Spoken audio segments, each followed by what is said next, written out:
While strong and influential women continue to grow in numbers across the globe, and thanks to the upcoming Business Women Awards, which provides a very valuable platform for the inspiration and empowerment of South African women in business, we get to celebrate them on the show today. Now, joining us in studio to tell us more about the upcoming awards and her journey in business is entrepreneurship finalist Barbara Farrell. So good to have you on the show, Barbara. Hi. And happy Women's Day to you. Thank you. Same to you. Thank you. I'm loving today. I'm being surrounded by women that are doing incredible things, yourself included, because you are an expert in your respective field. But for anybody who doesn't know, tell us exactly what is it that you do and why you're up for these awards. Well, I started my one-woman show about 14 years ago. Yeah. I started out of desperation. I was recently divorced. I had 2 young children that I needed to provide for. And I had little knowledge of my field, but I needed to do something. Yeah. And as my knowledge and my experience grew, so did my company.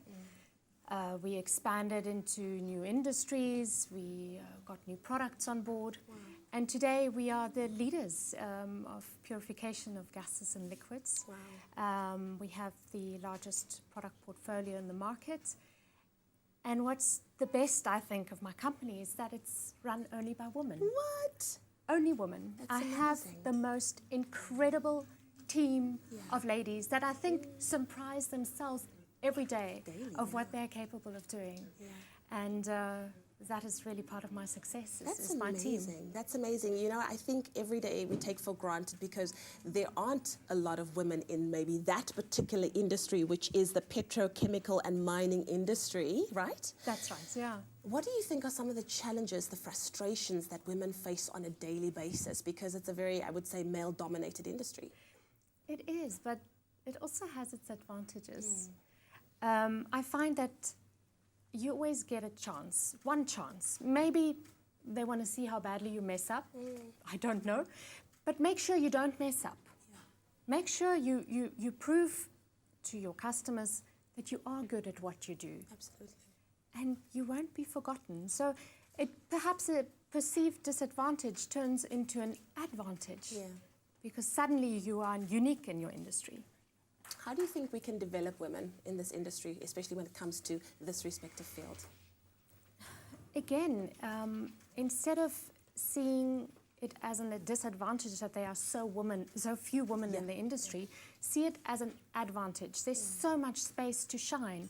And I must also say, over the years that I've been in this industry, there's also been a growth in the number of women in executive positions, fantastic professionals, chemical engineers, metallurgists, that I knew when they were, say, very junior engineers that are now VPs of big corporate companies. Yeah. Before we go, I want you to just, for all of the women that are watching the show this morning who are looking to get into this industry or any industry that maybe they thought they could not, what is your message on Women's Day for them? I think a lot of women are their own worst handbrake. Stop being a victim and start going out there, have courage. It doesn't take a lot of money or a fancy education to make it. Just hard work, tenaciousness, being brave, and going out there. And I am an absolute believer in women. Empower women and you will empower our nation, and that's why I'm here today. I love it. I love it. Barbara, you are an absolute inspiration, and thank you for inspiring a nation of women who needed to hear that message. I personally believe that the future is female, so we want to wish you an amazing Women's Day. Thank you so much, Barbara, for being here. You're very welcome. Love it.